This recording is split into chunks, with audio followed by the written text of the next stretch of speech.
It was the kind of neighborhood that looked peaceful from the outside. The lawns were green, the fences freshly painted, and everyone waved politely when they passed each other on morning walks. Kids rode their bikes in slow circles. Dogs barked from behind white pickets, and once a month the community held their neatly organized homeowners association meetings. Everything had its order. Everything had its rules, and everyone knew who made sure those rules were followed.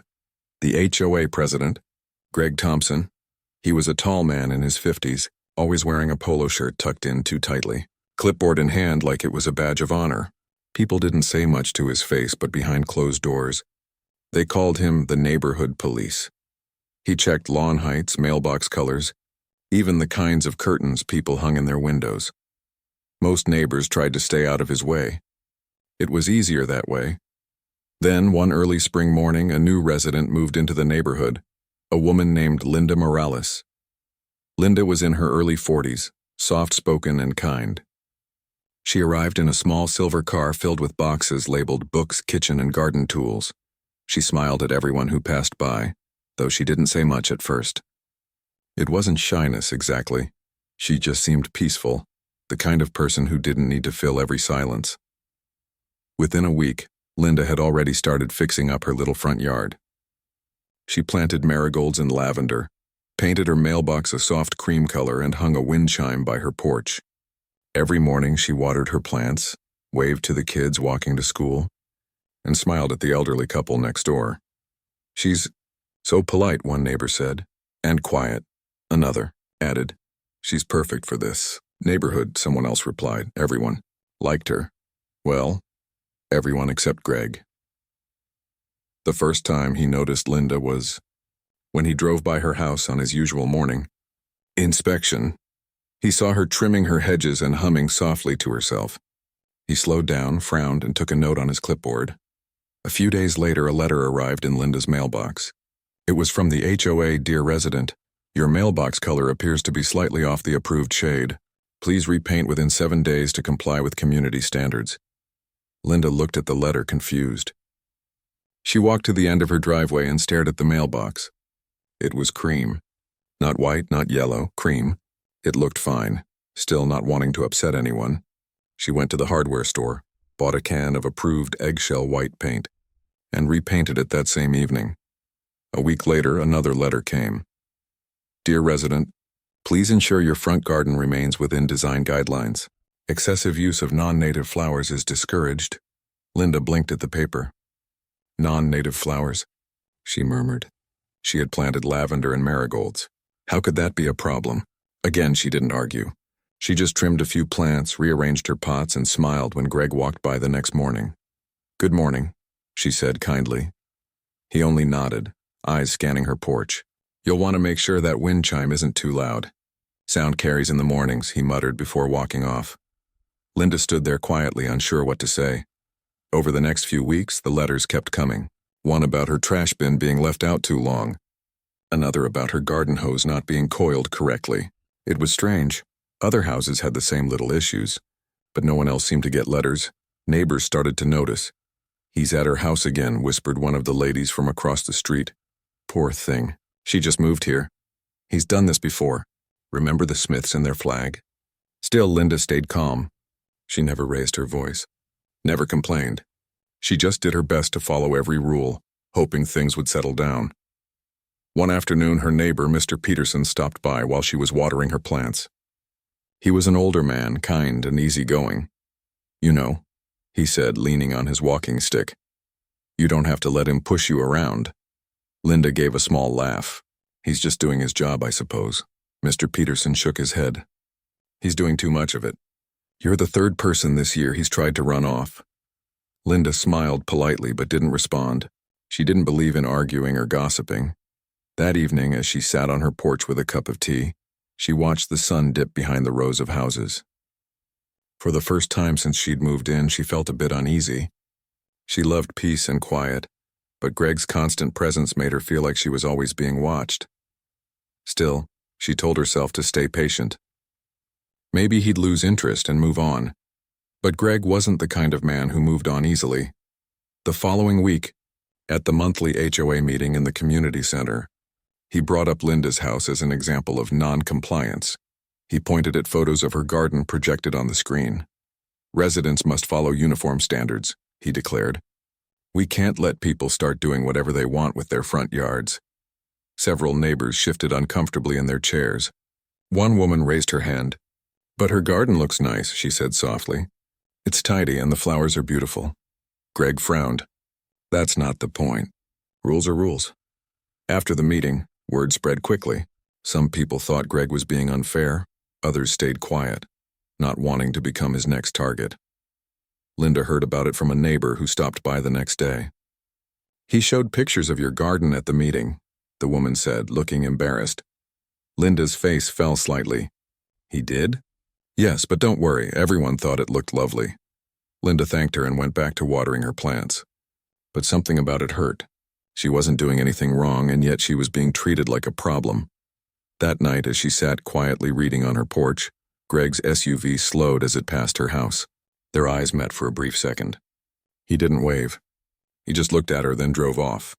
Linda exhaled slowly, setting her book aside. There was a time in her life when she would have confronted someone like that, but those days were behind her. She'd promised herself to live peacefully, to stay calm no matter what. Still, she couldn't help but feel that calmness would soon be tested, because in neighborhoods like this, where everyone pretended to be perfect, peace didn't last forever. And although Linda seemed gentle and quiet, there were things about her no one knew. Not yet. You said, sure. Here's a part 2, about 1,000 words. Written in a smooth, human tone that flows naturally and feels like a true life story. It keeps the storytelling simple, emotional, and engaging. Perfect for narration or video storytelling. No violent or policy-sensitive content included. A few days after the HOA meeting, things in the neighborhood seemed to carry on as usual. Children played in the street after school. Sprinklers hissed across the lawns and neighbors waved to each other as if nothing had happened. But for Linda, things felt a little different. She could feel the quiet eyes of people watching her, curious, sympathetic, or simply cautious. Most of them knew what had happened. The photo of her garden being shown at the meeting had become the latest piece of neighborhood gossip. Everyone had their own version of the story, and although most people felt bad for her, no one wanted to get involved. It was easier to nod politely and go about their day. Linda, however, refused to let it bother her too much. She had been through far worse in her life. What she wanted now was peace, a calm, steady rhythm to her days. She continued tending her garden, walking her little dog, and greeting everyone with the same kind smile. She never raised her voice, never spoke badly about Greg, and never showed even a trace of anger. But Greg, it seemed, had made her his new project. One warm Saturday morning, he showed up in front of her house again, this time with his clipboard and a camera slung around his neck. Linda was kneeling by her flower bed, pruning her lavender. "Morning, Greg," she said cheerfully, wiping her hands on her apron. He didn't respond. He just stood there, clicking pictures of her yard. "Is there something wrong?" she asked, trying to keep her tone light. Greg finally looked up. "You've still got those marigolds," he said. "They're not on the approved list." Linda blinked. "They're flowers, Greg. They're not hurting anyone." "Rules are rules," he said, tapping his clipboard. "I'll need you to replace them with approved plants." Linda took a slow breath. "All right," she said finally. "I'll look into it." He nodded sharply and walked away as if he had just completed an important mission. That afternoon, Linda decided to take a walk around the neighborhood. As she passed other houses, she noticed several gardens with the same marigolds and even brighter flowers, all untouched, all unbothered. Greg didn't seem to care about those. Just hers. When she returned home, her neighbor, Mr. Peterson, waved her over from his porch. "You know what he's doing, right?" he said. "He picks one person every few months and makes an example out of them. Makes him feel important." Linda smiled faintly. "Well, maybe he'll get bored soon." The older man chuckled. "You've got more patience than I ever would." "I've learned it's better to stay calm," she replied softly.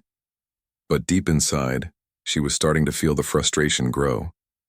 It wasn't just about the flowers anymore. It was about being singled out for no reason. She wasn't one to seek conflict, but there was something deeply unfair about being treated like a problem when she had done nothing wrong. Later that week, she received another letter, this time accusing her of having an unauthorized decoration on her porch. It was her wind chime, the same soft, gentle chime that barely made a sound unless the breeze was strong. Linda read the letter twice and then set it down. She didn't even know whether to laugh or sigh. That evening, she attended the monthly community potluck at the park, hoping to distract herself. She brought a tray of homemade cookies and tried to enjoy the evening. A few neighbors came up to chat, offering quiet words of encouragement. "I'm sorry Greg's been giving you trouble," one woman whispered. "You've done nothing wrong," Linda smiled. "Thank you. I appreciate that." Greg showed up halfway through the gathering, walking around as if inspecting even the tables. When his eyes met Linda's, he gave a stiff nod but didn't approach her. Still, she could feel his gaze every few minutes. Later, when the event ended and people began packing up, Linda noticed something strange, a small paper notice taped to her car window. It was from the HOA again, citing her for parking slightly outside the designated boundary. It was absurd. She had parked in the same spot everyone else did. She stood there quietly, holding the paper in her hand. For the first time, her calm expression faded just a little. The next morning, she decided to visit the HOA office, a small room attached to the community center. Greg was there sitting at the desk looking over papers. "Good morning," she said politely, stepping inside. He didn't look up. "Morning. How can I help you?" "I wanted to ask about this notice," she said, placing the paper on the desk. "I think there's been a mistake." Greg scanned the notice briefly. "No mistake," he said. "You were 6 inches over the line." Linda gave a small smile. 6 inches, he nodded. "We have to be consistent." "I see," she said softly. "Do you also send notices to the other cars parked there?" Greg paused for a moment, then shrugged. "We handle things as they come up." Linda studied his face quietly for a few seconds. There was no reasoning with him. He wasn't enforcing rules, he was enforcing control. "Well," she said calmly, "I'll make sure it doesn't happen again." She turned to leave, but just as she reached the door, Greg spoke again. "You know, Ms. Morales, some people just aren't a good fit for this neighborhood." Linda froze. She didn't turn around, but her shoulders straightened slightly. Her voice was still calm when she replied, "I'm not going anywhere, Greg. Have a good day." Then she walked out. That afternoon, a few neighbors noticed Linda working in her garden again. She moved slowly, focused, quiet. There was no sign of anger, but something in her seemed stronger, firmer. From that day on, she stopped responding to the letters. She kept her garden the same, her porch the same, her calm demeanor the same. She stopped trying to please Greg. Weeks went by, and Greg continued his petty crusade, but something about her silence unsettled him. She didn't argue, didn't complain, didn't show any fear, and that somehow frustrated him more than anything. One evening, as Linda was sweeping her porch, she noticed Greg walking by again, clipboard in hand. He stopped at the edge of her driveway, staring at her garden. "Evening," she said softly, her tone steady. He hesitated before replying, "Evening." Then, with a frown, he muttered something under his breath and walked away. Linda watched him go, a calm smile forming on her lips. She had dealt with people like him before, loud on the outside but weak underneath. She didn't need to fight him to win. She just needed to stay patient, because deep down she knew something Greg didn't. He thought she was fragile. He thought she was just a quiet woman with flowers and tea and soft words, but she wasn't. Behind that calm voice and gentle manner was someone who had spent years learning how to control not just her body, but her mind. And though she hoped it would never come to that if Greg ever crossed a certain line, he would learn that lesson the hard way. One she had spent a lifetime mastery a month past. And life in the neighborhood moved along quietly. The weather was getting warmer. Kids were spending more time outside, and Linda's garden bloomed beautifully despite all the warnings she had received. The marigolds shone bright under the afternoon sun, and the wind chime sang its soft little tune whenever the breeze passed through. From the outside, everything looked normal.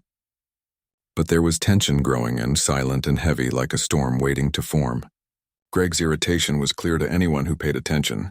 He walked past Linda's house more often now, slowing down to take notes or stare at something she was doing.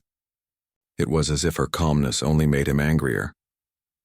One Saturday morning, Linda was trimming her plants when she saw Greg walking down the street with his clipboard again. She sighed softly and kept working, pretending not to notice him. He stopped right at the edge of her yard. "Morning," he said, his tone tight. "Morning, Greg," she replied, polite as always.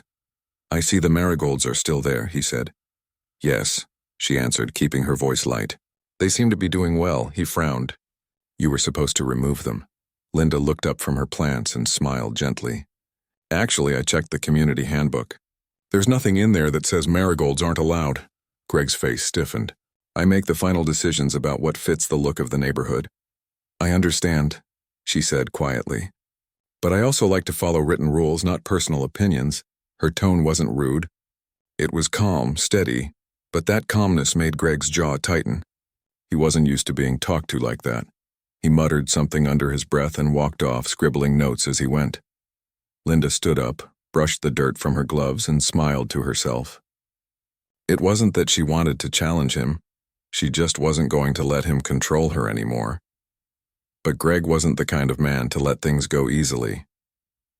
Over the next few days, he began showing up more often, sometimes standing across the street, sometimes stopping his car in front of her house for several minutes. It was strange, and it made some of the neighbors uncomfortable. One evening, Mr. Peterson knocked on Linda's door. "Everything all right?" he asked. "I saw Greg parked outside your house again." Linda gave a small, tired smile. "He's just being himself." "You know, you could report him to the HOA board," Mr. Peterson said. "He's not above the rules either." Linda nodded. "I've thought about it, but I think he'll tire himself out soon enough," the older man sighed. "You're a patient woman, Linda. More patient than most." That night, Linda sat on her porch sipping her tea as the streetlights flickered on. She could hear the faint sound of crickets in the distance. She thought about what Mr. Peterson said, about reporting Greg, but deep down she didn't want to cause more trouble. She believed in solving things calmly, with reason, not anger, but calmness only works when the other person has respect. The next morning, as Linda was leaving to run errands, she found another letter taped to her door. This one was longer, filled with warnings and accusations, one that her yard decorations were distracting, that her garden did not fit the community aesthetic, and that continued non-compliance could lead to penalties. Linda took a deep breath, folded the paper neatly, and set it on her counter. Later that afternoon, as she returned home with groceries, she saw Greg standing near her driveway again, talking loudly to another neighbor. When she stepped out of her car, his voice carried over. "She just doesn't listen," he was saying. "Some people think the rules don't apply to them." Linda didn't say a word. She simply lifted her grocery bags and walked toward her house. "Ms. Morales," Greg called out sharply. She turned, still calm. "Yes? We need to talk about your garden again," he said. "Greg, I've already reviewed the handbook. Everything I've done follows the rules," she replied evenly. He stepped closer, his voice growing louder. "I decide what follows the rules here." Linda looked him in the eye. Then maybe the rules aren't the problem. A few neighbors had stopped what they were doing to watch. They could feel the tension in the air. Greg's face turned red. He wasn't used to being challenged in front of others. "You're being difficult," he said. "And I won't tolerate disrespect." Linda's voice stayed soft. "I haven't disrespected you. I'm just standing up for myself." Greg took another step forward. "Don't use that tone with me." Linda didn't move. She simply held her ground, her expression calm, her voice steady. "This conversation is over, Greg. Please leave my property." There was a long pause. For a moment it seemed like he might say something else, but instead he turned sharply and walked away, muttering under his breath. The neighbors who had been watching slowly went back to what they were doing, but a few of them gave Linda quiet nods of support. She went inside, set down her groceries, and sat by the window, watching Greg's car disappear down the street. For the first time since she'd moved in, she felt her heart beating a little faster, not from fear, but from something else. Resolve. Later that evening, she received a call from one of the HOA members, a kind woman named Helen. "Linda, I just wanted to say, I heard what happened today," she said softly. "Greg's behavior's out of line. You don't have to put up with it." "I appreciate that," Linda said. "I just want to live peacefully. That's all." "I know," Helen replied, "but sometimes peace means standing up for yourself, Linda smiled at the words. You're right. That night, as she sat on her porch again, the air was quiet and cool. Her little dog lay by her feet, and the wind chime made its gentle sound in the background. She closed her eyes for a moment, breathing deeply. She thought about her past, all the years she had spent teaching discipline and calmness to others, the long hours she'd spent learning balance, patience, and focus. Those lessons had shaped her life, taught her that strength wasn't about fighting. It was about knowing when not to. But there was a difference between staying calm and being pushed around. The next day, Greg sent another notice claiming she had failed to comply with his verbal warning. It was clear now, he wasn't going to stop on his own. That evening, as the sun began to set, Linda stood in her garden quietly trimming her flowers. Across the street, Greg was walking again, his clipboard in hand, heading in her direction. She saw him coming and didn't move. Her breathing stayed slow and steady. This time she wasn't going to avoid him, because she knew every person reaches a moment when silence is no longer enough. And for Linda, that moment was getting closer. The sun was bright that afternoon, the kind of light that made every color in Linda's garden seem to glow. The air smelled faintly of lavender and grass. Birds hopped across the fence, chirping as if nothing unusual was about to happen. But inside, Linda could feel the stillness before something important. She didn't know what form it would take, but she knew a moment of truth was close. She had finished her morning chores and was sweeping her porch when she saw Greg walking up the street again. Clipboard in hand, sunglasses on, that same determined look on his face. He wasn't smiling. He never smiled. Linda sighed quietly. She placed her broom by the door and turned to face him. "Afternoon, Greg," she said softly. He stopped at the edge of her yard, his eyes scanning her garden as if he were inspecting a crime scene. "I need to talk to you again," he said. "I figured you might," she replied, folding her hands in front of her. He looked around, noticing a few neighbors nearby washing cars or trimming hedges. It didn't seem to stop him. "You've ignored multiple notices. You've continued to keep unapproved plants, decorations, and now, apparently, you've installed lights that don't meet our brightness standard." Linda looked at the small solar lights lining her walkway. They glowed softly at night, barely enough to light the path. "These?" she asked gently. "They're from the community store, Greg." "I don't care where they're from," he snapped. "They're not uniform." Linda tilted her head slightly. "They're the same ones 3 other houses have. Would you like to see?" He frowned, not answering. "Greg," she continued calmly, "why are you really doing this? You've sent me letters about flowers, lights, wind chimes, parking. It feels personal." His jaw tightened. "It's not personal. I'm doing my job. I'm maintaining order." "There's a difference," she said softly. "Order and control aren't the same thing." His face turned red. "You're out of line." "No," she said, still calm. "You are." For a moment, the air seemed to freeze between them. A few of the neighbors had stopped what they were doing again, pretending not to look but clearly listening. Linda stayed still, her voice steady and even. "I've lived here quietly," she said. "I've followed every rule. I've respected this neighborhood, but you've crossed a line, Greg. This needs to stop." He took a step closer. "You don't tell me what to do. You don't talk to me like that." Linda didn't move. "Please lower your voice," she said softly. "You're in front of my home. I'll speak how I want," he barked. "You've been a problem since day one." There it was. The truth. Not about marigolds, not about lights or rules. It was about control. Linda took a slow breath.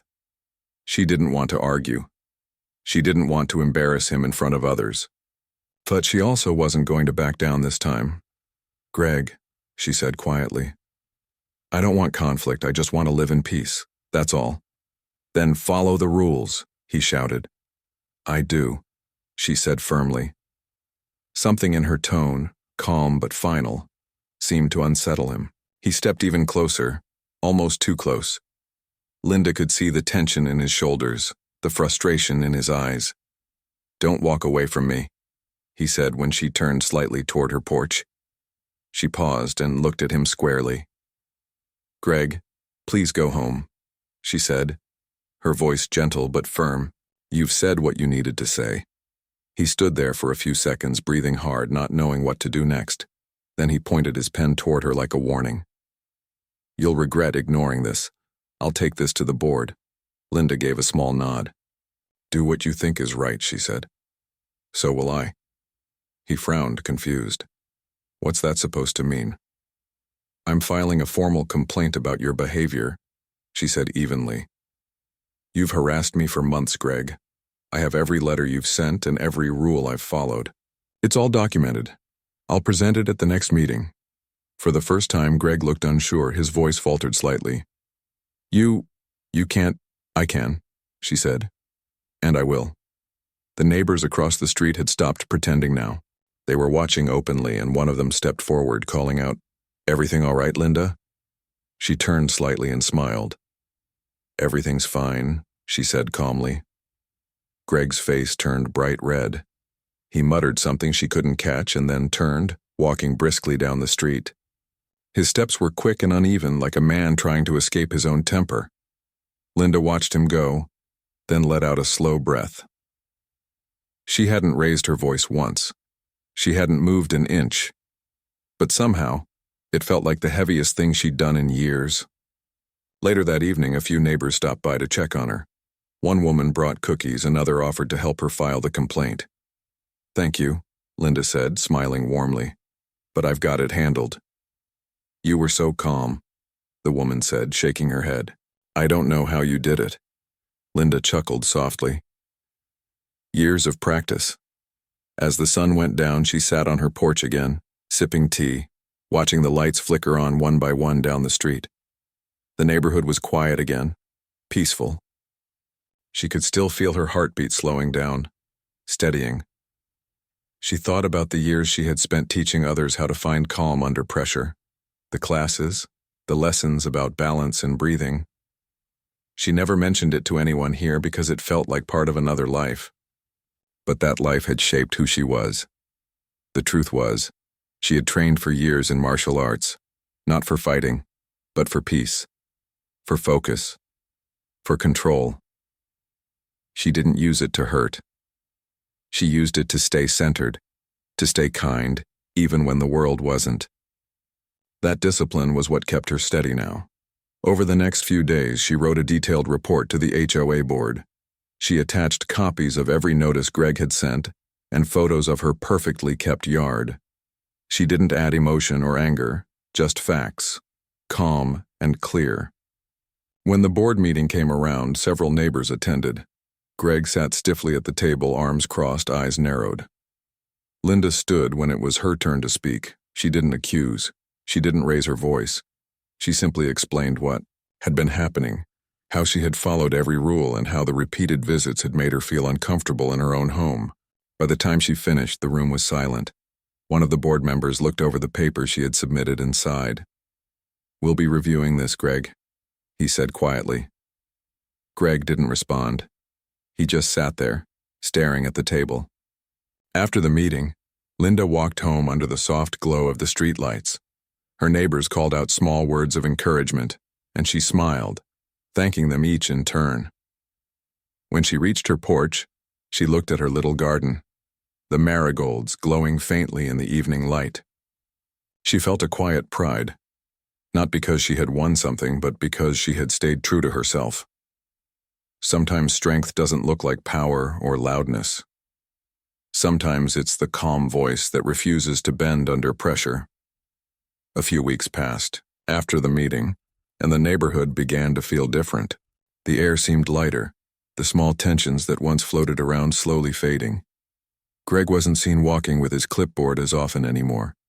The daily inspections stopped, and the stream of letters that had filled Linda's mailbox came to an end. People noticed. Neighbors who used to quietly avoid Greg now smiled a little more. They stopped by Linda's garden to chat, sometimes bringing coffee or baked bread. It was as if her calm courage had reminded them that they didn't have to live in quiet fear of rules that went too far. One morning, Linda was watering her marigolds when Helen, one of the HOA board members, stopped by. "Good morning," Helen said, her voice cheerful. "Good morning," Linda replied, setting down the watering can. "I just came to tell you," Helen began. "The board reviewed your report. We voted last night. Greg has stepped down as president." Linda looked surprised. "He resigned?" Helen nodded. "Yes. Officially, he said he's taking a break for personal reasons.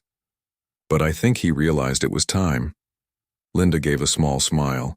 "I hope he finds peace. We all need that." Helen smiled too. "You're very kind. Not everyone would handle things the way you did." "I didn't want a fight," Linda said softly. "I just wanted fairness." Helen nodded again. "Well, you got it.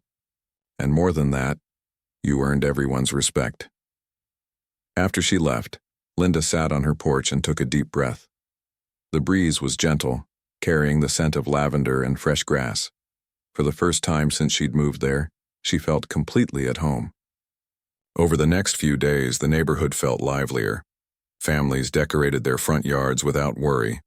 Children rode bikes down the sidewalks without being told they were too loud.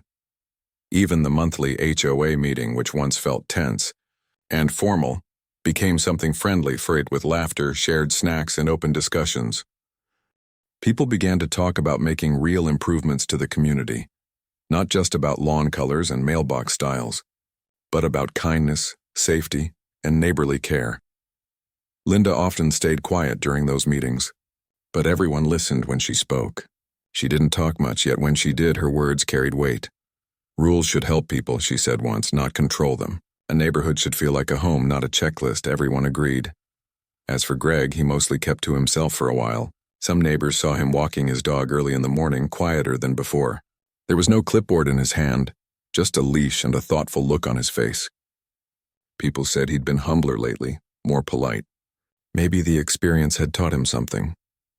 One afternoon, as Linda was pruning her roses, she heard footsteps on her driveway. When she turned around, she was surprised to see Greg standing there. He wasn't wearing his usual stern expression. He looked nervous, holding a small envelope in his hand. "Hi," he said awkwardly. "Hello, Greg," she said kindly. He cleared his throat. "I just wanted to stop by and say I was wrong about a lot of things." Linda watched him quietly, her expression gentle. "I thought I was keeping order," he continued, "but I was just being controlling. I let it get to my head." He looked down at the envelope. "I wrote you a letter. I didn't know how else to say it." She took it from him slowly. "Thank you," she said. He nodded and started to walk away, but she spoke again. "Greg?" He turned back. "I hope you know I don't hold any hard feelings," she said. "I believe people can change." He gave a small, almost shy smile. "You're kinder than I deserve." "Maybe," she said softly. "But kindness is free." He nodded again and left quietly, disappearing down the street. Later that evening, Linda opened the envelope. Inside was a short handwritten note. "Linda, I'm sorry for how I treated you. You didn't deserve any of it. I let pride make me small. Thank you for showing patience when I didn't earn it. I'm trying to do better." Greg, she folded the letter neatly and placed it inside her journal. Then she went out to her porch and sat with a cup of tea, smiling faintly. The world outside was peaceful. Soft wind, the sound of children laughing somewhere down the block, and the low hum of sprinklers turning on. In that moment, she felt something deeper than victory. It wasn't about winning or being right. It was about peace, the quiet kind that comes when you stand your ground with dignity. As the days went by, life in the neighborhood settled into a rhythm. The once fearful residents began to enjoy their homes again. They planted flowers, shared tools, helped each other with small repairs. The place began to feel like a true community, connected, warm, human. Every morning, Linda still watered her marigolds, her same little ritual. Some mornings, Mr. Peterson would join her for coffee. Other times, a child from down the street would stop by to help her pick weeds. "Your garden's the prettiest one here," the little girl said once. Linda smiled. "Thank you. Gardens grow best when they're cared for with kindness." The girl thought about that and nodded seriously, as if learning an important lesson. One evening, during the next community gathering, Someone suggested electing a new HOA president. Several names were mentioned, but many turned toward Linda. She laughed softly. "Oh no," she said, shaking her head. "I didn't come here to lead anything." "Maybe not," said Helen with a grin. "But that's why you'd be good at it." Linda smiled warmly. "Thank you, but I think the neighborhood is strong enough now. You don't need a leader to tell you what to do. You just need to care about each other." There was quiet agreement all around. As the sun dipped low that evening, painting the sky gold and pink, the sound of soft conversation and laughter filled the air. Linda looked around and felt grateful, not just for the peace she had now, but for the lesson everyone had learned together. Later that night, as she closed her front door, she caught sight of her reflection in the glass. Calm eyes, a gentle smile, and a quiet confidence that didn't need to be proven. She thought back to something she used to tell her students long ago. True strength isn't about what you can do to others. It's about what you can control within yourself. That thought stayed with her as she turned off the lights and went to bed, the wind chime singing softly in the night breeze. In the end, the neighborhood had changed, not because of arguments or rules, but because one gentle person refused to meet anger with anger. Linda had shown them all that kindness could be firm, and peace could be powerful, and from that day on, no one ever saw her as just the quiet woman with flowers. They saw her as the neighbor who taught them, without ever raising her voice, what real strength looks like.